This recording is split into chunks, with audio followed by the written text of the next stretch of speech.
নিষেধ করছে এই কাজগুলো করা অনৈতিক, কিন্তু তারা জানে না যে এই কাজগুলো করা কেন নৈতিক এবং কেন অনৈতিক। এটা জানে না তারা, এটা আল্লাহও জানে না। আল্লাহর এরকম কোনো মেথোডোলজি নাই যে কোনো একটা কাজ নৈতিক কি অনৈতিক এটা ডিফাইন করবে উনি যে পদ্ধতির মাধ্যমে, ওই পদ্ধতির কোনো ধরনের কোনো অ্যারেঞ্জমেন্ট নাই, কিছু জানে না আল্লাহ। আল্লাহ যা বলছে সেটাই নৈতিক, যেটা নিষেধ করছে এটা অনৈতিক। তার মানে আপনারা একটা প্রেসক্রিপশন ফলো করেন, প্রেসক্রিপশনের মধ্যে লিখে দিছে ওই যেটা ভালো সেটা ভালো, যেটা খারাপ সেটা খারাপ। আপনি এই হ্যাঁ কথা সরি বলতেছেন আনিম ভাই, আল্লাহ এটা তো খারাপ আমি বলছে, একটু আগে ওইটা আপনি বলছিলাম ভালো যে বলবেন শুনলাম কিভাবে? এবং মানলাম। আনিম ভাই এটা তো একটু আগে সামিনা আমি ওয়া বলছিলাম তাআনা যে গুফরানাকা শুনলাম রাব্বানা এবং ওয়া হ্যাঁ ইলাইকাল হ্যাঁ হ্যাঁ মাসির, ওই আয়াতে চলে যাবেন হ্যাঁ এখন না? হ্যাঁ হ্যাঁ হ্যাঁ শুনুন, হ্যাঁ এই যে এটাই এটাই। তার মানে কি? তার মানে আপনার অন্ধবিশ্বাসী। ওকে, ঠিক আছে, মেনে নেন। হ্যাঁ, তাহলে আপনার সেটা তো আমি বারবার অন্ধবিশ্বাসী। বলতেছি আমরা অন্ধবিশ্বাসী, এর সাথে তো আমরা বারবারই বলতেছি আমরা অন্ধবিশ্বাসী। এখন তাহলে এখন আর কি আপনারা যে আলোচনা করবো? অন্ধবিশ্বাসী নন তাইলে আর সেটাও আপনার তো প্রমাণ করা প্রয়োজন। আচ্ছা ঠিক আছে, আমাদের তাহলে প্রমাণ আমি করেন। আমি একটু অন্য দিকের প্রশ্ন করি। হ্যাঁ, উনি যখন মানে এটাতে তো বলতে পারেন যে এক কথা এটা সর্ট অফ সারেন্ডার, যে আমার কাছে এটার কোনো ব্যাখ্যা নাই, আমি এটা just I have accepted it as granted. হ্যাঁ, বিশ্বাসী, অন্ধবিশ্বাসী, কাজে এরপরে তো আর যুক্তি তর্ক বা আলাপ আলোচনারও কিছু আচ্ছা নাই। এখন আপনারা কি অন্ধবিশ্বাসী? আমি যদি একটা প্রশ্ন করি, আপনারা কি অন্ধবিশ্বাসী নাকি বিশ্বাসী? এমন কোনো কথা কি আমরা বললাম কোথাও যেটার আমরা যুক্তি দিতে পারছি না, না কিন্তু না গায়ে বলেন ঠেলে নাই আচ্ছা বলেন বলে নাই, আচ্ছা, কিন্তু আমি বলি নাই আমরা। আমরা অডিসিয়াস প্রশ্নটা ভাই, করলাম, অডিসিয়াস বলেন ভাই নাই কিন্তু বলি নাই প্রশ্নটা আমরা। করলাম। আচ্ছা আমি বলি একটু, আমি একটু বলি। আচ্ছা আমরা বলি নাই অডিসিয়াস ভাই, অসুবিধা নাই। আমরা অন্ধবিশ্বাসী না, বুঝছেন? আমরা বিশ্বাসীও না, আমরা কোনো কিছু বিশ্বাস করি না। ধরেন বিশ্বাস শব্দটা অনেক ক্ষেত্রে অনেক সময় অনেকভাবে ইউজ হয়। হ্যাঁ, ধরেন মনে করেন আমি যদি এখন বলি যে আই বিলিভ অন সায়েন্স, আমি সায়েন্সের উপর বিশ্বাস করি, তার মানে কি? সায়েন্স যেভাবে কাজ করে, সায়েন্সের যে মেথোডোলজি, সায়েন্সের যে পদ্ধতি, সেই পদ্ধতির উপরে আমি স্যাটিসফাইড, আমি সন্তুষ্ট। কেন? সেটার পেছনে রিজনিং আছে, লজিক্যাল ডেটা আছে, ফ্যাকচুয়াল ডেটা আছে। এইগুলো সবকিছু আমি যখন বিবেচনা করি, যখন দেখি যে এই একই জিনিস সব জায়গায় একইভাবে আপনার সঠিক বলে ওরা বিবেচনা করছে, তখন আমরা সেটাকে সঠিক বলে বিবেচনা করি এবং সেটা আমরা মেনে নেই। আমরা ওটা বিশ্বাস করি না, ওটা বিশ্বাস করার প্রয়োজন হয় না। আমাদের বুঝতে পারছেন? আমরা যে অন্ধবিশ্বাসী এখানে তো লজিক্যাল ডেটা আছে এনিম ভাই। আর কোনো এই যে আবার লজিক্যাল কি এখন আপনি আছে ভাই? সেটা যদি অন্ধবিশ্বাসী হলে আপনারা না লজিক্যাল ডেটা মানেন তো থাকবে সেটা না। ভিন্ন কথা। আপনারা আপনি যদি সেটা না অন্ধবিশ্বাসী হলে মানেন তাহলে লজিক্যাল সেটা ডেটা ভিন্ন যদি কথা। থাকে, আমার কথা শুনেন, লজিক্যাল ডেটা এবং ফ্যাকচুয়াল ডেটা অথবা কোনো ধরনের কোনো ম্যাথমেটিক্যাল ক্যালকুলেশন যদি আপনার তথ্যের বিপরীতে থাকে, তাহলে তো সেটা আমাদের অ্যাকসেপ্ট করে নিতে আমরা বাধ্য। কথা বুঝেন নাই? সেটা কিন্তু এম্পিরিক্যাল এভিডেন্স বলে, বুঝছেন? যেটা এখন কেউ যদি অবজেক্টিভলি অ্যাকসেপ্ট আপনার না করে সব তাহলে তো জায়গায়। ও, তাকেও ও, তো কিছু কেউ করার নেই, অ্যাকসেপ্ট কেউ যদি করা না অ্যাকসেপ্ট করা না ব্যাপার করে। না, ব্যাপার না। কে অ্যাকসেপ্ট করলো? শুনেন, কোন একটা সায়েন্টিফিক কোন একটা থিওরিকে না, কে অ্যাকসেপ্ট করলো কে অ্যাকসেপ্ট করলো না, কোন সায়েন্টিফিক কমিউনিটি কি বললো, কোন সায়েন্টিফিক রিসার্চাররা নতুন করে আবার ওটার মনে করেন আপনার ডিবাঙ্ক করলো না, এতে কিছু আসে যায় না যখন এটা অবজেক্টিভলি প্রমাণ হয়ে যায়। হ্যাঁ, এটা ফলসিফাইবিলিটি থাকে। হ্যাঁ, এটা মিথ্যা প্রমাণ করার জন্য আপনার যে সমস্ত আপনার ইম্পর্টেন্ট যে সমস্ত ক্লেম গুলো আছে, ওগুলোর এগেইনস্টে ফলসিফাইবিলিটি আপনি দেখেন যে এটা ভুল। আপনার যদি সেই পরিমাণ তথ্য এবং ক্যালকুলেশন আপনি যদি ভুল পান, তাহলে সেটা আপনি আবার সঠিকভাবে আপনি উপস্থাপন করতে পারবেন, তখন আপনারটা সবাই অ্যাকসেপ্ট করবে। বুঝতে পারছেন? তখন এটা আরো এনহ্যান্সড হবে। বুঝা এই গেছে ভাই? হুজুরে কি কয় দেখেন, অ্যানিম ভাই এই হুজুরে কি বলে দেখেন, সিয়াম কত হুজুরে তো কত কিছুই নবীর বলবে। আপনারা তো মিজানকে আরবি বুঝাতে আচ্ছা আচ্ছা আচ্ছা দিলেন না। এতে আচ্ছা আপনাদের দুর্বলতা আচ্ছা প্রকাশ করে। শুনে না, একটু আচ্ছা একটা সেকেন্ড, ইসে ভাই, এটা একটু বলে নেই, আনিস এটা ভাই, একটু বলে নেই, আমি এটা একটু বলতেছি বলে নেই, এটা একটু বলে না। নেই। এই ভদ্রলোককে একটু উত্তর দিই ভাই। আমি মোটামুটি আরবি জানি। মিজান ভাই যে সমস্ত আরবি পড়তেছে ভুল পড়তেছে, হ্যাঁ, আমি চ্যালেঞ্জ করলাম যে উনি ভুল পড়ে এবং অনেক শব্দের অর্থ উনি যেটা বলে আসলে প্রকৃতপক্ষে সেটা অর্থ মিন করে না কোরআন। ওকে, এই আনিম ভাই, আমারও কিন্তু এই সন্দেহ হয়েছে, কারণ আমি অত আরবি ভালো জানি না, কিন্তু ওই আয়াতটাতে সে পড়ার সময় আরদুন আরদুন শব্দটা বলতেছে। হ্যাঁ, কিন্তু মুখে বলতেছে যে এখানে পৃথিবীর কথা নাই, এখানে জমিনের কথা বলা হয়েছে, কিন্তু আমি তো জানি মানে আরদুন ওই যে মানে হচ্ছে পৃথিবী, আরদুন, তাই হ্যাঁ, না? ওয়াস সামাওয়াতি ওয়াল আরদি, হ্যাঁ, এটা আরদুন আল্লাহ থেকে বলছে। ইংরেজিতে আর্থ আসছে, ইংলিশ আর্থ রাইট, শব্দটার মূল কিন্তু হ্যাঁ, আরবি আরদুন, না তার মানেই হলো রাইট, পৃথিবী। হ্যাঁ, কিন্তু পৃথিবী। এবং সে ইবনে সে কিন্তু কাসির থেকে অস্বীকার করলো, যে এই যে সে বলতেছে অস্বীকার যে করতেছে। শুনেন, এটা ইবনে পৃথিবী। কাসির, আল তাবারি, আল জালালাইন থেকে শুরু করে যে সমস্ত ক্লাসিক্যাল তাফসির গুলো আছে, ওগুলোতে প্রত্যেকটাতে পরিষ্কার ভাবে লেখা আছে যে এটা পৃথিবীকে মিন করতেছে। বুঝছেন? সামাওয়াতি ওয়াল আরদি, আল্লাহ বারবার যখন সামাওয়াতের কথা বলছে তখন আরদের কথা বলছে, মানে আসমান ও জমিন। হ্যাঁ, খালাকাস সামাওয়াতি ওয়াল আরদি মা সিত্তাতি আইয়ামি সুম্মা ইস্তাওয়া আলাল আরশিল আজিম। মানে আল্লাহ আসমান ও জমিন 6 দিনে তৈরি করে তারপরে আরশে আজিমে উনি মানে উনি সমাসীন হয়েছে। এটা নিয়ে অনেক আগে আমরা পড়ছি কি আরশে আজিমে উনি বসছে, বুঝছেন? ছোটবেলায় যে সমস্ত কিতাবগুলোতে সরাসরি আল্লাহ আরশে গিয়ে বসছে, এরকম ধরনের মিনিং ছিল। এরপরে আস্তে আস্তে দেখলাম সমাসীন হইতেছে, তারপরে ওইটার উপরে উনি কি যেন হয় মাঝে মাঝে মাঝে পাছা আছে পাছা নাই, এই যে এই ধরনের বসলে পাছা লাগে, মানে অনেক ধরনের ঝামেলায় পড়ে যায়, বুঝছেন? আবার মনে করেন আল্লাহর যে আপনার হ্যাঁ বলেন। আমি যেহেতু উনি এটা আমাকে এই জিনিসটা বলতে, আপনারা মিজানকে আরবি বুঝাইতে দিলেন না, আমরা তো আরবি বুঝতে পারে চাই নাই ভাই। এখানে আরবি বুঝার কোনো দরকারই তো নাই, আরবি বুঝে আমি কি করব? আমি আরবি বুঝে কি করব বলেন? আমি তাকে প্রথমেই বলছি ভাই আমি আরবি পড়তে পারি না, আমি আরবি বুঝি না, অতএব এবং তাকে এটুকু আমি বলছি আপনি তো বাংলা বুঝেন, বুঝি।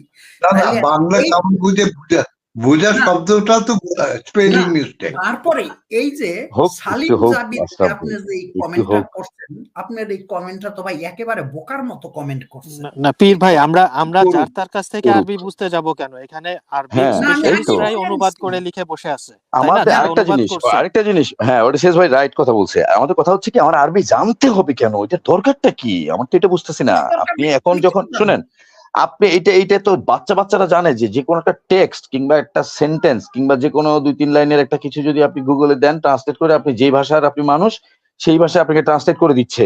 It is easy, it takes মানে 2-3 সেকেন্ডের ব্যাপার।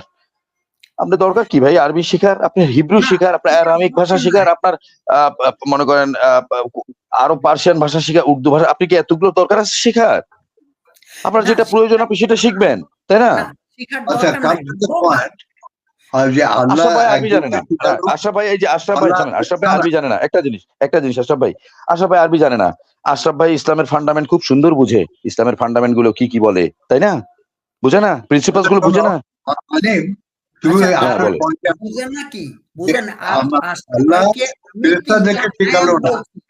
আর আদমকে সব শিখালো, তারপর পরীক্ষা নিল, করলো, আর আদম পাস করলো। তো এটা শিক্ষক হিসাবে প্রবঞ্চনা নয়? হ্যাঁ অবশ্যই, ইউ আর রাইট। আরেকটা জিনিস দেখেন, আরেকটা আয়াত আছে, একটা কথা বলি, তারপরে আপনারা বললেন, আমি আর বলতে পারবো না, আমাকে ডাকতেছে তো ভিতরে কাজ আছে। শুনেন, সে তো অতি মানব, অতি প্রাকৃত, সে তো আরো নোবেল হবে। আশরাফ ভাই ধরেন নোবেল হবে, এটা আমরা মনে করি, বুঝছেন? সৃষ্টিকর্তার উপরে আমরা যে গুণগুলো দিই না, ধরেন নোবেল হবে, তারপরে সে ধরেন না, শুনেন না, হ্যাঁ বানানো না। তো আমরা তো মনে করেন ভণ্ড, প্রতারক, এরকম ধরনের গডও আছে কিন্তু, বুঝছেন? এরকম ধরনের গডেরও পূজা করে, এটা জানেন তো? অতি দানবীয়, ব্লাড সাকার, একদম পুরা মনে করেন ব্রুটাল, এরকম ধরনের গড আছে না? নাই? তাদেরও তো পূজা করতেছে না? হতে পারবে না কেন? শোনেন, আরেকটা প্রতারণার কথা বলি, শোনেন। আল্লাহ যখন কোরআনের আয়াতের মধ্যে আছে, এই যে আয়াতটা, যে আল্লাহ যখন কোরআনটা পাহাড় পর্বতকে দিতে গেল না, সাহেব আমি চলে যাচ্ছি আপনাদের। না আপনি একটু শুনেন, আপনারা কথা বলেন, আমি এখন চলে যাব। এই লাস্ট কথা বলে আমি চলে যাব। আমি চলে যাচ্ছি ভাই। ভাই 5 মিনিট থাকে। আল্লাহর আরেকটা প্রতারণার কথা শুনেন ভাই। বাংলাদেশে আল্লাহর লাস্ট প্রতারণার কথাটা শুনে যান। আল্লাহর লাস্ট প্রতারণা যেটা, সেটা শুনে যান। আরেকটা শুনে যান। শুনছি ভাই, এগুলো আমরা 1400 বছর পর্যন্ত শুনতে আইছি ভাই। আচ্ছা ঠিক আছে, ওকে পর্যন্ত শুনতে আইছি ভাই, এগুলো তার নতুন না। ঠিক আছে, অপেক্ষা করেন ইবলিস ভাই, একটু অপেক্ষা করেন। হ্যাঁ ঠিক আছে, থাকেন 2 মিনিট। হ্যাঁ, তো পাহাড় পর্বতকে আল্লাহ বলতেছে, হ্যাঁ বলেন। হইছে তো অনেক, আমি আসবো আবার পরবর্তী লাইভে আসবো, অসুবিধা নেই। ইবলিস ভাই দেখেন, আপনারা মানে সত্যি কথা, আপনাদেরকে কেন আমরা এত গুরুত্ব দিই, না আপনারা ধর্ম বিষয়ে আমাদের থেকে বেশি জানেন, তো আমরা তো আপনাদের কাছ থেকে জানতে চাই ভাই, এই কারণেই আপনাদেরকে আমরা। ঠিক আছে, আচ্ছা হানি, একটু অডিয়েন্সকে একটু 2 মিনিট কথা বলতে দেবে? বলুক। আমি থেমে গেছি তো, মানে আমি আর কথা বলতে পারবো না তো। আল্লাহ লাস্ট প্রতারণাটা বলে নেই ওডিসিয়াস ভাই। হ্যাঁ না শিওর, ওই মুমিন ভাইটা থাকলেই হলো আর কি, আমি প্রশ্নটা ওনাকে করব সেজন্য। আচ্ছা তাহলে উনাকে আগে করেন, উনার তাড়া আছে। ওডিসিয়াস ভাই আপনি আগে করেন, অসুবিধা। আচ্ছা বলেন। হ্যাঁ বলেন। আচ্ছা ভাই রাইট আছে তো, অনেক রাইট। হ্যাঁ তাহলে এটা আমি বলতে চাচ্ছিলাম ইবলিশ ভাই চলে যাবেন, শুধু অডিসিয়াস ভাইয়ের একটা প্রশ্ন আপনি যদি শুনে যান ভালো হয়, তারপর আমরা আলোচনা করে। আনিম ভাই 1-2 মিনিটস, করতে দেন, 2 মিনিটস নো ভিতরে মিনিট, নো প্রবলেম, করতে দেন। হ্যাঁ, হ্যাঁ, একটু মনোযোগ দিয়ে প্রশ্নটা শোনেন। ধরেন আমি একজন মানুষ যে রোবট বানাই, ঠিক আছে, ধরে নেন। এখন আমি আপনাকে বললাম যে আমি ডলফিনদের মতো করে একটা রোবট বানাবো, আমি ডলফিনদের মতো একটা রোবট বানাতে চাচ্ছি। তখন আপনার মাথায় চট করে কি আসবে? আপনি বলবেন, ও তাহলে তো এটা খুব ভালো সাঁতার কাটতে পারবে, তাই না? এরকম একটা জিনিস আপনার মাথায় আসবে। ধরেন কেউ একজন আপনাকে বলল যে আমি আহ, আহ, পাখিদের মতো একটা জিনিস, যন্ত্র বানাতে চাচ্ছি। তো আপনার মাথায় সবার আগে আসবে যে এটা তো তাহলে খুব ভালো আকাশে উঠতে পারবে। তো কেউ একজন বলল আমি আমার প্রতিনিধি পাঠাতে যাচ্ছি পৃথিবীতে, আর তখন ফেরেশতাদের মাথায় চট করে প্রথমেই চলে আসলো যে এরা তো গিয়া হানাহানি দাঙ্গা ফ্যাসাদ করবে। তো এইটার মানে কি, সে যার প্রতিনিধি বানাতে হচ্ছে সে ওই দাঙ্গা ফ্যাসাদকারী চরিত্রের একজন প্রাণী বা সত্তা? এটাই কি প্রমাণ হচ্ছে না এই এই এই ঘটনা থেকে? এটা একটু জি ব্যাখ্যা করুন ধন্যবাদ। প্লিজ। হ্যাঁ, জি জি ধন্যবাদ আপনাকে ভাই। আপনি বলছিলেন যে কেউ যদি একটা ডলফিন বানায় তাহলে তো অটোমেটিক তার নিউরন সেলের মধ্যে একটা জিনিস বেশি উঠবে, সেটা হলো যে এই ডলফিনটা তো সাঁতার কাটতে পারে। এই যে নিউরন সেল, তারপরে এই যে মনে হওয়া, এইগুলো কোনোটাই আল্লাহর ক্ষেত্রে যায় না। কারণ হলো কোরআনের মধ্যে বলা আছে, না ওয়ালাম ভাই ভাই, ইয়াকুল লাহু প্লিজ প্লিজ কুফুয়ান আহাদ। প্লিজ, একটু একটু, কিছুই এটা নেই আল্লাহর তাহার আল্লাহর সমান। মনে হয় না তো, এটা মানে ফেরেশতাদের এ- মনে এ- হয়েছে ভাই, ফেরেশতাদের মনে হয়েছে, আল্লাহর না। ফেরেশতাদের মনে হয়েছে। আল্লাহ বলছে আমি আমার মতো একটা জিনিস বানাচ্ছি পৃথিবীতে, আর ফেরেশতাদের সবার আগে মনে হয়েছে যে এরা তো গিয়া রক্তপাত করবে, দাঙ্গা হাঙ্গামা করবে। হ্যাঁ, এখন একটু ফেরেশতারা যদি জিনিসটা এটা না বুঝেন। জানতো না, ফেরেশতারা যদি এটা না জানতো যে আল্লাহর যে প্রতিনিধি তারা তো দাঙ্গা ফাসাদ করে, তারা তো রক্তপাত করে, না যদি জানতো তাহলে কি বলতে পারতো? বলেন, না সেটা জানতো ঠিক তারা। আছে, ফেরেশতারা জানো, কিন্তু ওই আপনারা যে আর্গুমেন্টটা করছেন যে আল্লাহ তাআলা এখানে এই করছে সেই করছে, কারণ এটা কোনোভাবেই যায় না, কারণ তিনি হলেন আল্লাহ। বরং বরং আল্লাহর এখানে মতো তো কোনো এইটা কিছুই প্রকাশ নাই পাইছে যেটা পৃথিবীতে। আশরাফ ভাই বলছিল এখন না, যে আপনারা এখানে মানুষের এটাই মতো প্রকাশ করে পাইছে। এখানে করতে বারবার মানুষের মতো করে আনতেছে। তা মানুষের ক্ষেত্রে হ্যাঁ, যদি এই ব্যাপারটা মানুষের হয় মতো তাহলে না, তো প্রতারণা হবে আপনারা ভাই। আমি তো আপনারা না মানুষ। শুনেন, আচ্ছা, আপনারা যখন উদাহরণ দেন না কিন্তু যেহেতু গডের পক্ষে, কাজটা তখন আল্লাহ তাআলা আপনারা করলেন, মানুষকে নিয়ে এক্ষেত্রে আসেন, প্রতারণা বুঝছেন? হবে না, শুনেন না, বুঝছেন? যখন আপনারা উদাহরণ দিয়ে যান তখন এই বাপ মা আল্লাহরে যেখানে সেখানে বসায় দেন, আর আমরা যখন বলবো তখন বলেন লাইসা কামিসলিহি শাইউন, তার তো কোনো হ্যাঁ, ধরনের কোনো এখন মিসাল হয় না, তাই বাইরে না? ওই ওই আয়াতে, যে আয়াত নিয়ে আলোচনা করতেছি, ওই আয়াতে তো মানুষের কোনো ইয়ে আছে না, কারণ আচ্ছা পরীক্ষাটা শুনেন, নিচ্ছেন হলো আল্লাহ ভাই। আরেকটা প্রতারণা এখন শুনেন, এটা আল্লাহ যদি যে আরেকটা আপনারা না করছে। মানেন ভাই, তাহলে তো কিছু শুনেন, করার নাই। আল্লাহ যে আরেকটা প্রতারণা করছে আমাদের সাথে, এটা জানেন? শুনে, আল্লাহ কোরআন ভাই আপনি শরীফটা, জানেন, আপনি বলেন, সমস্যা নাই। এই আমি এক প্রতারণা লাইন এগুলো খুব ভাই সহজে, আমরা জানি, বহুত এই জানি। দুই লাইনে বলে দিব, 2 লাইনে। আল্লাহ কোরআন দিচ্ছিল পাহাড় পর্বতে, দেওয়ার সময় বলছে এটা অনেক ভার, তোরা নিতে পারবি না। কোরআন পাহাড় পর্বত নেয় নাই, রিজেক্ট করে দিছে। আল্লাহ দিছে, তারপরে রিজেক্ট করে দিছে। আবার এটা কোথায় আছে ভাই? বল- কোরআনের আয়াতের মধ্যে এটা আছে, কোথায়? শুনেন। আচ্ছা। আপনি দিব, আয়াত নাম্বার টাম্বার সব আছে, হ্যাঁ। কারণ পাহাড় পর্বত রিজেক্ট করছে কেন? কারণ আল্লাহ তো বলছে তোরা এই ভার নিতে পারবি না, আগেই বলে দিছে। তো এই কথা বলে দেওয়ার পরে কি আর তারা কি পাগল হয়েছে? তারা কি নিবে? তারা তো রিজেক্ট করে দিছে সাথে সাথে, কারণ আল্লাহ তাদের বলে দিছে, আল্লাহ পাহাড় পর্বতে। আর মানুষটা যখন দিছে কোরআন, তখন বলে দেয় নাই যে এটার মধ্যে কিন্তু অনেক ভার, এটা অনেক ঝামেলা আছে, কিছু বলে নাই। মানুষের দিছে, মানুষ মনে করেন এটা নিয়ে নিছে। আবার আল্লাহ বলতেছে মানুষ কত বলদ, মানুষ কত মনে করেন আপনার আহ কি গাফিল। গাফিল মানে কি? গাফেল, গাফেল মানে মূর্খ, কত হ্যাঁ, বড় মূর্খ। এটা আল্লাহ বলে নাই 33-এ ভাই ওই 72, মানুষকে। আয়াতের ব্যাপারে বুঝছি, 33-এ ওই হ্যাঁ, 72, আয়াতের ব্যাপারে কোন হাদিস আছে? শুনে শুনে হ্যাঁ শুনেন, বুঝছি, হাদিস পরে বলি, হাদিস পরে না, আমি কোরআনের আয়াত বলতেছি, কোরআনের আয়াত শব্দ শব্দ বলতেছি, বুঝছি, একটা বুঝছি শব্দ ভাই। বাড়ানো না, বুঝছেন? ভাই বুঝতে মানুষে পারছি, বলতেছে কি, বুঝতে মানুষ পারছি। বলে গাফেল কেন, মূর্খ কেন? কারণ মানুষ এই যে কোরআন নিয়ে নিছে, তো মানুষ তো জানে না, মানুষে তো বলে নাই যে এটার ভার নিতে পারবি না, তাইলে না মানুষ বলতো না না আল্লাহ আমরা এটা নিব না। আল্লাহ তো জাস্ট এটা চাপাই ভার দিছে কি মানে? মাথার এটা কি উপরে। ওজন কে ভাই? ও, ভাই এটার ভার এইভাবে কি আল্লাহ ভার? এখন এটা কি কিসের ওজন, ওজন শুনেন, কেজিতে আল্লাহ যে মাপ দিয়ে কিসের ওজন, ওজনের শুনেন, ভার নাকি? কারণ আল্লাহ যে এটা কিসের ওজন বুঝাইছে না, এই যে এটার ওয়েট না। আর শুনেন, আল্লাহ যে কোন দাড়ি পাল্লা দিয়ে আমাদের যে আমল নামা আছে না, আমাদের আমল নামা কোন দাড়ি পাল্লা দিয়ে যে মাপবে, আমল নামা কি লিখতেছে ওখানে? কি কাগজ হবে, কাগজের মধ্যে লিখবে, আচ্ছা তারপরে এটা ওজন আচ্ছা করবে? আনিম ভাই, মানে ভাই এটা তো এইগুলো বলে কি আর এখানে ইমান নষ্ট করা যায় ভাই? হ্যাঁ এগুলো আনিম ভাই, একেবারে শুনেন বোকাদের শুনেন এগুলো বলে ইমান নষ্ট করা আনিম যায় ভাই না আর ভাই। ইবলিশ ভাই। কেয়ামতের মাঠে, খেলা। এই 1 মিনিট আর 30 সেকেন্ড, কেয়ামতের মাঠে আল্লাহ আমাদের ওজন মাপবে মেজারমেন্টের ফিতা দিয়ে, বুঝছেন? হ্যাঁ, ওকে, আচ্ছা। মেজারমেন্টের ফিতা আছে না, এই যে এটা দিয়ে আল্লাহ, আমাদের ওজন মাপবে। হ্যাঁ হ্যাঁ, বলেন বলেন। আল্লাহ বলছে পাহাড়কে এই কোরআন দিতে চেয়েছিলাম, পাহাড়কে পর্বতকে তারা নিল না, আসমানকে জমিনকে তারা নিল না, তবে মানুষ এটা বহন করলো। সে কতই না নগণ্য, জালিম। জালিম বলছে 33 নম্বর সূরার 72 নম্বর আয়াত। হ্যাঁ, কিন্তু ওখানে একটু গোপন করছে। আল্লাহ আবার পাহাড় পর্বত ওদেরকে নিচে বলছে যে এটা এত ভার, এটা কিন্তু নিতে পারবি না, এই কথা এখানে বলে নাই। ইবলিশ ভাই, না আমি বলি না, অন্য কেউ বলছিল মনে হয়, আমি আনমিউট করি না। আচ্ছা, আজকে ইবলিশ ভাইকে অসংখ্য ধন্যবাদ, আপনি আমাদের লাইভে আসছেন। হ্যাঁ, স্বাধীন মানুষ। আচ্ছা, ওডিসিএস ভাইয়ের প্রশ্নটা কি? আমি যাচ্ছি, আপনাদের ধন্যবাদ সবাইকে, ভালো থাকবেন। আপু তারপরে যারা উপস্থিত আছেন সবাই ভালো থাকবেন।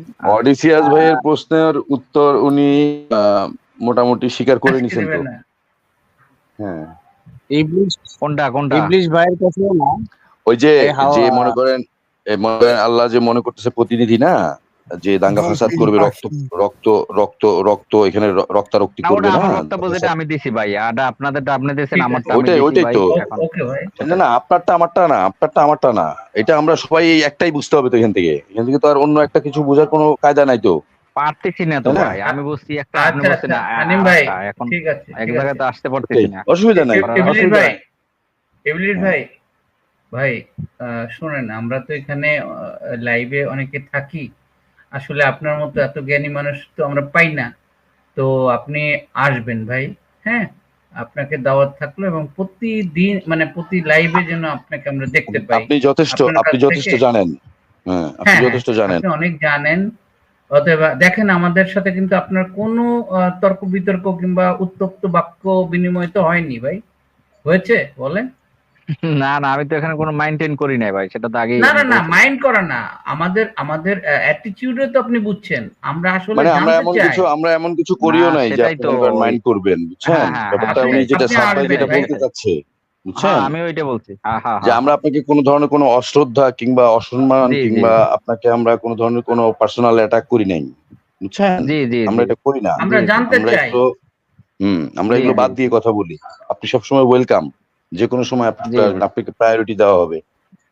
জি জি, ওই যে নবী, ধন্যবাদ আপনাদের সবাইকে, আপনারা ভালো থাকেন ইনশাআল্লাহ। আচ্ছা, হ্যাঁ, থ্যাংক ইউ ইবলিশ ভাই, থ্যাংক ইউ। এখানে আমার একটা বিষয় জানার, যেটা হলো আল্লাহ পাক কোরআন আবিষ্কার করলো মানব সৃষ্টির আগে। এখন এই কোরআনটা সবার কাছে চন্দ্র সূর্য বা পাহাড় নক্ষত্র যেখানে যা আছে সবাই এসে সাধলো এবং বললো যে তোরা এটার ভার নিতে পারবে। তার মানে তাদেরকে একটা ভয়ও দেখাইলো, তারা ভয় পেয়ে সেটাকে না করল। কিন্তু এই কোরআনটা লিখলো শুধু মানুষের জন্য, মানুষের পথ প্রদর্শন একটা কিতাব। এই কিতাবকে মানুষ ফলো করবে, সেজন্য মানুষের জন্য লিখ। এখন সে মানুষকে প্রথমে না দিয়ে সে অন্য বস্তুকে কেন দিতে গেল, সাধলো? আর তাদের এই কোরআন দিয়ে কি দরকার? স্বাধীন মানুষ, আপনি কি ভেজালে ফেললেন আবার? আমরা তো এক জ্বালা নিয়ে বাঁচতেছিলাম না। এই আর হানিয়াপুর কাছে উত্তর থাকতে পারে, দেন। আমারও প্রশ্ন, আর আমারও কথা আছে এখানে। আমার কথা হচ্ছে, পাহাড় পর্বত এরা কি শরীয়ত মানবে আমার বলেন তো? এটা তো শরীয়ত, তাই না? এটা শরা, এই যে কোরআনটা দিচ্ছে এটা একটা শরীয়ত দিচ্ছে, বুঝছেন, বিধিবিধান। এটা এটা পাহাড় পর্বতরা নামাজ পড়বে কেমনে, রোজা রাখবে কেমনে, বুঝলাম না। স্বাধীন ভাই, ঠিক আছে। এখন আমার প্রশ্ন হচ্ছে যে, তাহলে পাহাড় পর্বতটা তো অনেক আছে, আল্পস, তারপর হচ্ছে রকি, তারপরে হচ্ছে বিন্ধ্য, তারপরে কারাকোরাম, হিমালয়। তাহলে এই যে পাহাড়ের যে গোষ্ঠী, প্রায় পৃথিবীতে মানে খুব রেনাউন্ড, প্রায় ১৫০০-এর মতো পাহাড় আছে। এই পাহাড়রা কি তখন একটা এই সিস্টেম মেনটেন করতো নাকি, নামাজ টামাজ? না পাহাড়রা আমাদেরকে? হ্যাঁ ভাই, আমি পাহাড় নয়, সাহস করে যদি বলতোই যে ঠিক আছে তুমি দাও, আমি তো পাহাড়, আমার তো কোনো সমস্যা নেই, হ্যাঁ, যদি পাহাড় দিয়েই নিত, তাহলে যেখানে সেজদা দেয়, পাহাড় তো কোন ছাড়? সূর্য সন্ধ্যা হলে সেজদা দেয় না? ও মানে না তাহলে না তো ঠিক পাহাড়, আছে। আমার কথা হচ্ছে কি, পাহাড়ের বিয়ে করার বিধিমালার দরকার কি? পাহাড় কিভাবে তার স্ত্রীর সাথে সঙ্গম করবে এটার দরকার আছে? হ্যাঁ, পাহাড় কয়টা কি বিয়ে করে করবে এগুলো কি স্ত্রীর করবে? সাথে সম্পর্ক করবে, কি করে হাগু পাহাড়, করবে, কি করে মতো হ্যাঁ করবে, এগুলো সব এগুলো বিধান দেওয়া শরীয়তের আছে। দরকার, এগুলো তাদের দরকার আছে? পাহাড় কম বয়সে মেয়েদেরকে বিয়ে করতে পারবে, এটা এটা এই বিধি নিষেধ কি করবে? আমি তো এটা বুঝলাম না। নতুন পাহাড় নতুন রজম করে পাহাড় হত্যা বানাবে করবে, ভাই। পাহাড় রজম করে হত্যা করবে কিভাবে? পাহাড় চুরি করলে হাত কাটবে কিভাবে? আমি তো এটা বুঝতেছি না। না, হে পাহাড়, যাহা আমি আপনার জন্য হালাল করিয়াছি তাহা কেন আপনি হারাম হ্যাঁ করলেন? যান আপনি, হে হ্যাঁ, হিমালয়, যাও তুমি আল্পসকে রসুল লাগাও। রসুল কোন পাহাড়কে বলতেছে হে পাহাড়, তোমার জন্য আজকের পর থেকে বিবাহ নিষিদ্ধ করা হইলো, যদিও অন্য কোন সুন্দরী পাহাড়ের প্রতি তোমার আহ আহ, মুগ্ধতা আসে, তবে বেশ্যা পাহাড় যেগুলো ওগুলোর সাথে তুমি যৌন সঙ্গম করতে পারো, না তাই না? না না, ইয়া এর মানে আনিম কি? ভাই, আনিম ভাই, এখানে এখানে আবার একটা সমস্যা আছে।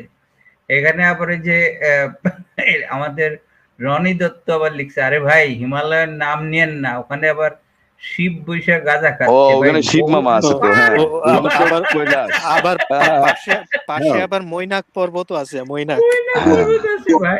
কৈলাস পর্বত, কৈলাস। কৈলাস, রাইট, কৈলাসে সমস্যা কৈলাসে আছে শিব ভাই। মামা, বুঝছেন?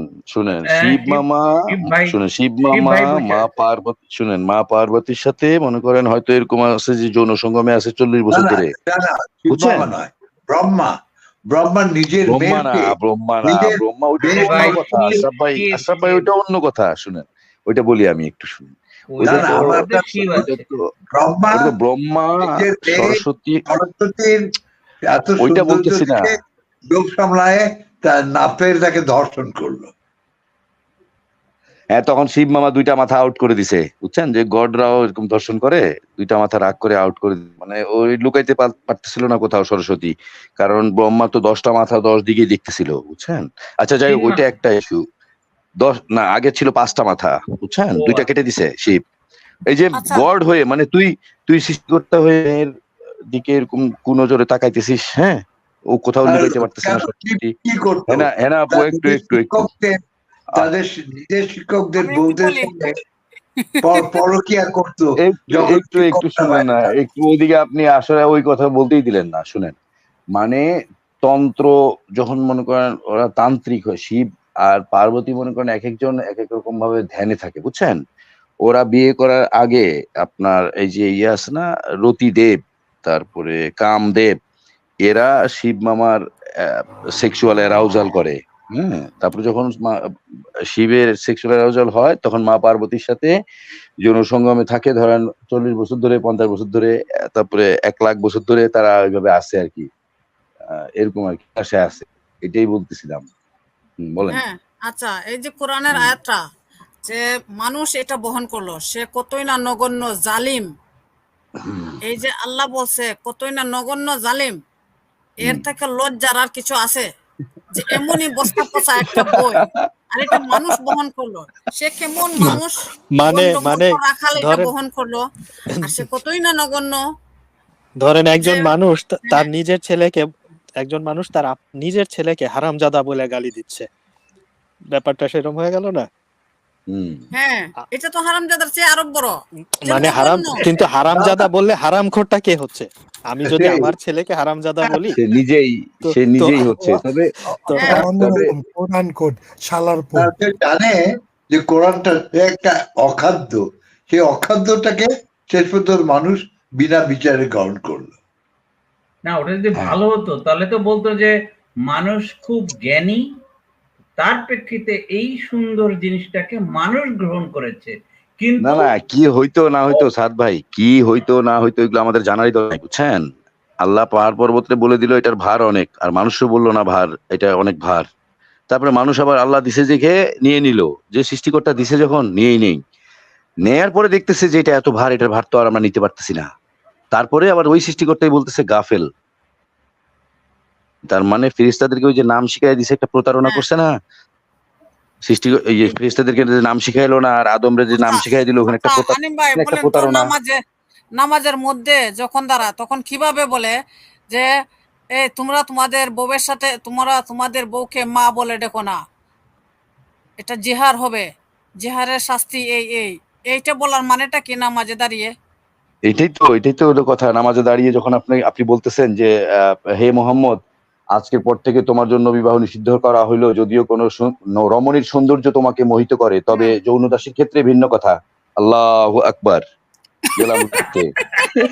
এটার মানেটা কি আমাদের বুঝান।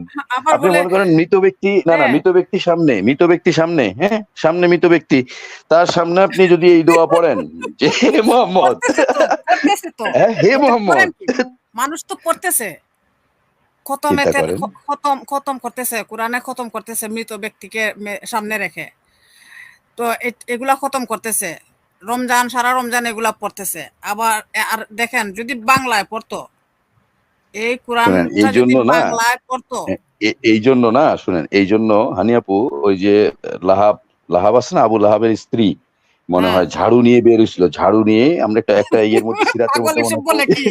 হয় শুনেন না, বলে আরো তাব্বাত ইয়াদা আবি লাহাব, যখন বলছে না তাব্বাত ইয়াদা, কি বলতেছে, এরা সবাই জমায়েত হয়ে এই মোহাম্মদ কোথাকার এই টোকাই মোকাই যেগুলো আরবের ছ্যাচর নাচর, এগুলো নিয়ে গোপন ভাবে তারা দোয়া করতে তাদের গডের কাছে যে আমার জামাইয়ের হাত ভেঙে যাক, আমারে খেজুরের কাটা দিয়ে লটকায় রাখবে, এগুলো বলতেছে। মানে বুঝছেন, আমার এই ঝাড়ু নিয়ে বেরোইছে, বুঝছেন, মনে করেন ঝাড়ু নিয়ে এগুলো বানায় বলতেছে আর কি, ধরেন, কিন্তু সিচুয়েশনটা ওই একই ভাবে পোর্ট্রে করতেছে যে এই সিচুয়েশনটা ওখানে হইতো, আপনি তো তাই করতেন, তাই না? আপনাকে যদি এরকম ধরনের কেউ বলতো, এই যে মোহাম্মদ একটা, এই যে সে তার পাগলামি করে বইটা লেখছে, এখন যে বর্তমান সময়ে কোরআনের যে বাংলাটা যারা করতেছে তারাও ফলো করতেছে, আবার শিক্ষিত মানুষেরাও ফলো করতেছে বাংলাদেশের প্রেক্ষিতে। তারা কি বুঝে না, তারা কি দেখে না? আল্লাহর মতো এখন আমার বলতে ইচ্ছা করে, তারা কি পড়াশোনা জানে না, পড়তে পারে না বাংলা? হ্যাঁ, এদের ব্যাপারে আমি এদের ব্যাপারেই শুনেন, এদের ব্যাপারেই বলছে, এদের ব্যাপারেই কিন্তু আবার কোরআনে কথা লেখা আছে, খাতামাল্লাহু আলা কুলুবিহিম ওয়া আলা সামিহিম আবসারহুম গিশাওয়াতুন ওয়া লাহুম আযাবুন আলীম। মানে আল্লাহ তাদের অন্তরে সিল মেরে দিয়েছে, বুঝছেন, তাদের মধ্যে লজিক ঢুকবে না, তাদের মধ্যে ওই যুক্তি তৈরি হবে না। হ্যাঁ বলেন ভাই, আপনাকে তো আবার ভাবির ডাকলো, যাই হোক, কিন্তু আপনার কাছে আজকে আমার একটা জিজ্ঞাসা, যে নবী মোহাম্মদ যে চুরি কইরা ওই যে ওহুদের খুমুস, ওহুদের যে আক্রমণ করা, হ্যাঁ আক্রমণ করে যে খুমুসের মানে গনিমতের জিনিস, লাল চাদর, সেই নীল চাদর করছিল, নীল চাদর, হ্যাঁ, লাল না, লাল তো লাল যাই না, আমার মনে হয় নীল মনে হয় নীল। আচ্ছা যাই হোক, হ্যাঁ চাদর, এটা নিয়ে একটা হাদিস আছে তো, নীল চাদরের হাদিস না, আরে ভাই ওটা নিয়ে তো আয়াতই হয়ে গেছে, আয়াত। আল্লাহ তাড়াতাড়ি নবীরে বাঁচানোর জন্য তাড়াতাড়ি আয়াত ওই জায়গায় বসে আয়াত নামাই ফেলছে। হ্যাঁ, এই যে মানে নবী মানে নবী যখন চুরি করছে, চুরি মানে কেন সেম কাহিনী সূরা তাহরিম, যখন মারিয়া কিপ্তিয়ার সাথে আপনার রাসূলুল্লাহ হাফসার বিছনায় ধরা পড়লো না, তখন তাড়াতাড়ি করে সূরা তাহরিমের 1 নম্বর আয়াত নাজিল করলো না। আচ্ছা, এটা না দেখেন তো ভাই, আলে ইমরান 161, না আমাদের তো অবশ্যই এই যে আমাদের যে দর্শক শ্রোতা, তাদের উদ্দেশ্যে তো কিন্তু আমাদের দেখাইতে হয় ভাই। আমরা একটা কথা বলবো আকাশ থেকে যে মুহাম্মদ চুরি করছিল, সেটা আয়াত দেখো না। আচ্ছা আমি পড়ি, আর কোন নবীর জন্য উচিত নয় যে সে খেয়ানত করবে, আর যে খেয়ানত করবে কিয়ামতের দিনে উপস্থিত হবে তা নিয়ে যা সে খেয়ানত করেছে, অতঃপর প্রত্যেক ব্যক্তিকে পুরোপুরি দেয়া হবে যা সে উপার্জন করেছে, এবং তাদেরকে জুলুম করা হবে না। ভাই এটা নিয়ে বহুত প্রশ্ন আছে, অনেক প্রশ্ন আছে। একে তো নবী চুরি করছে, তার প্রেক্ষিতে বলছে যে কোন নবীর এই চুরি করাটা উচিত হবে না, খেয়ানত করাটা উচিত হবে না। হ্যাঁ রাইট, ওই তো খেয়ানত মানে হচ্ছে আমানতের খেয়ানত, ওই আর কি। হ্যাঁ, আমানতের খেয়ানত মানে এক ধরনের চুরি, এটাই এক ধরনের চুরি। আর যে খেয়ানত করবে, যদি কোন নবী খেয়ানত করে, দেখেন আপনি কিন্তু নবী কিন্তু খেয়ানত করতে, এখানে পসিবিলিটি কিন্তু রয়েছে ভাই, এখানে কিন্তু আল্লাহ কিন্তু বলে, মানে ফিওরিটি দেয় নাই যে নবী খেয়ানত করবে না, ইম্পসিবল। তারে আমি হয়তো বলতে পারে না, সাদ ভাই হ্যাঁ অন্য ভাই, কোনোখানে অন্য কোনো আয়াতের মধ্যে এটা বলতেও পারে যে নবীরা খেয়ানত করে না, কন্ট্রাডিকশন, বুঝছেন কিন্তু ব্যাপারটা? এখানে তো আছে। আরবিটা থাকতেও পারে, দেখেন, থাকতেও পারে। আরবিটা একটু দেখেন তো ভাই, রাসূল অথবা নবী এই কথাটা লেখা দেন, আছে নাকি একটু দেন তো দেখেন। একটু আরবি আরবিটা বলবে দেন। তো ইসের মধ্যে এই যে ভুল করছে। এই যে দেন এই তো ঠিক আছে, দেন দেন ওমা কান আলিন নবিয়্যে, বুঝছেন? হ্যাঁ ওয়ামা হ্যাঁ, কান আলিন নবিয়্যে, আর নবীর জন্য এটা ঠিক না। মানে এই যে ওয়ামা কানা, মানে মা দিয়ে এটা নেগেটিভ ইয়েতে বুঝাইছে আর কি। ওয়ামা কান আলিন উচিত না। নবিয়্যে আইয়া গুল্লা ওয়ামান ইয়াগুলুল ইয়াতি বিমা গুল্লু ইয়াউমাল কিয়ামাহ, বুঝছেন? মানে কিয়ামত দিন, যেটা সে খেয়ানত করবে সেই খেয়ানত অবস্থায় তাকে উত্থিত করা হবে কিয়ামতের মাঠে। ওই খেয়ানত যেটা আছে না, সেই আচ্ছা খেয়ানত আচ্ছা করা আচ্ছা, অবস্থায় তাকে কিয়ামতের মাঠে আপনার উপস্থিত উপস্থিত করা হবে। করা আচ্ছা হবে। হ্যাঁ, এখানে যে আল বায়ান মানে বলছে, যেটা যেটা আচ্ছা যেটা যেটা সে খেয়ানত করছে না, মানে চুরি হ্যাঁ, করা অবস্থায় তাকে উত্থিত করা হবে, এরকম না যে তারা নিষ্পাপ হিসাবে আমি উঠাই নিব সে নবী বলে। কথাটা বুঝতে পারছেন? ওখানে তারেও অ্যাকিউজ করা হবে এবং আচ্ছা, অতঃপর হ্যাঁ, প্রত্যেক ব্যক্তিকে, অতঃপর এইখানে প্রশ্ন, অতঃপর প্রত্যেক ব্যক্তিকে পুরোপুরি দেয়া হবে যা যেটা সে সে উপার্জন করছে। উপার্জন করেছে। হ্যাঁ, সে যে মানে আমল করছে, হচ্ছে সে যে আমল করছে, হ্যাঁ সে যে আমল না করছে না না, আমল সেই আমলে ভাই, আমল কি? প্রতিদান না না দিবে। না না না ধরেন না ধরেন না, আমল ধরেন আমল ধরেন না ধরেন ওই ভাই। উপার্জন করছে ওইখানে মানে কি, খুমুজের মানে যে এটা ভাগ, বুঝাইছে। খুমুজের ভাগ ও ওইখানে আচ্ছা, যে পাবে, খুমুজের ভাগ ওইখানে গিয়ে পাবে ভাই। ও আল্লাহ আচ্ছা ওইখানে আচ্ছা। গিয়ে খুমুজের ভাগ দিবে। ও এখানে আপনি ওই খুমুসের ভাগটাই না ওইটাই বুঝাচ্ছে যে হ্যাঁ, যা সে অতঃপর উপার্জন করছে প্রত্যেক বলতে। আচ্ছা ব্যক্তিকে। আচ্ছা, হ্যাঁ আচ্ছা, হ্যাঁ বুঝতে পারছি। তার মানে হাসরের ময়দানে ওই বোতল নিয়ে টানতে থাকবে বসে বসে। হ্যাঁ, মানে বোতল বোতল হাতে করেই উঠবে, মানে চিন্তা করছেন ব্যাপারটা? চোরাই চোরাই বোতল হাতে মানে নিয়ে টানতে থাকবে। চিন্তা করেন, চোরাই বোতল, হ্যাঁ চোরাই বোতল হাতে করে নিয়ে কবর থেকে উঠবে তারা, চিন্তা করা যায়? হুম, মানে এতটাই পারভার্টেড যে আপনার কবর থেকে উঠে আল্লাহ যে বিচার করবে, হাসরের ময়দানে গিয়ে দাঁড়াবে, তারপরে আল্লাহ পাল্লা আচ্ছা, পাথর নিয়ে আসবে, এই সময়ও নাই, এই সময়ও নাই, তার হাতেই বোতল থাকতে হবে একটা, ধরেন। বুঝতে হ্যাঁ পারছেন? হ্যাঁ হ্যাঁ। আচ্ছা, তাহলে এইখান থেকে একটা জিনিস বোঝা যাচ্ছে যে এই যে যে মোহাম্মদ কিন্তু চোরের দায়েও কিন্তু সে তাকে দোষী করা হয়েছিল। হ্যাঁ, ওই যে তার যে হুম, ওই যে ওইখানে যারা এই যে উহুদ যুদ্ধের সময় যে তীরন্দাজরা ঘাঁটি ছেড়ে গনিমতের মাল একত্রিত করার জন্য চলে এসেছিলেন, তাদের ধারণা ছিল আমরা যদি পৌঁছাতে না পারি তাহলে সমস্ত গনিমতের মাল অন্যরা নিয়ে নেবেন, তাই আমাদের তাদের এখানে একটু সুগার কোটিং করা হয়েছে আর কি। আচ্ছা, তোমাদের কি মহান নেতা মুহাম্মদের আমানত দারি ও তার বিশ্বস্ততার উপরে ভরসা নাই? মনে রেখো, একজন নবীর দ্বারা কোনো প্রকারের আচ্ছা খেয়ানত হওয়া সম্ভব নয়। আচ্ছা, এখানে এইটা তাফসীর ইয়া আল বায়ানের কথা তো আর অত জাকারিয়া দেখেন, এইখানে কিন্তু আহ এখানে কিন্তু হাদিস আছে, হাদিসে পরিষ্কার ভাবে দেওয়া আছে। আচ্ছা, আমি কি ওই পীর মোহাম্মদ ভাইয়ের যে সূরা বাকারার ৩০ নম্বর আয়াতটার সাথে সম্পৃক্ত আরেকটা আয়াত নিয়ে একটু প্রশ্ন করতে পারি? হ্যাঁ হ্যাঁ, করেন। আচ্ছা, ওই যে পীর ভাই যে ২-৩০টা দেখাইলো, ওখানে যে আল্লাহ তার প্রতিনিধি দুনিয়াতে বা জমিনে এই তার প্রতিনিধি তৈরির যে সিদ্ধান্ত মনস্থর করলো, তার অর্থ সে তো আগে থাকতেই তার সিদ্ধান্ত নিছে, এবং কোরআনটা কোরআনটা তো তাদের জন্যই তৈরি করছে। যদি এটাই হয়ে থাকে তাহলে ৩৩-এর ৭২-এ ৭১-এ সে আবার এই পাহাড়ের উপরে এই জিনিসটা চাপাইতে কেন চাইলো? আমার প্রশ্নটা কি বুঝছেন? প্রশ্নটা পরিষ্কার, মানে প্রতিনিধি, পাহাড় তো আর তার প্রতিনিধি না, হুম, খলিফা না, তাহলে সেই মানে তার উপরে কোরআন নাজিল কেন হবে? কোরআন তো তার খলিফার উপরে নাজিল হবে, হ্যাঁ, তো সে রাইট? মানুষ এখন আর কাউকে পাইতেছে না। সে আমি তো আসমান ও জমিনের পর্বতমালার প্রতি আমানত অর্পণ করেছিলাম, তো সে তাদের উপর অর্পণ করতে যাবে কে? সে বানাইলো তার প্রতিনিধি, তার প্রতিনিধির কর্মকাণ্ড কি হবে ফেরেশতারা বুঝে গেল। আল্লাহ হইল গিয়ে একটা কি বলে এই কেওয়াস সিং, কেওয়াস হ্যাঁ করে হ্যাঁ, সেই কেওয়াস সিং এ আচ্ছা বানাইতেছে তার প্রতিনিধি, সে গিয়া করবে কেওয়াস।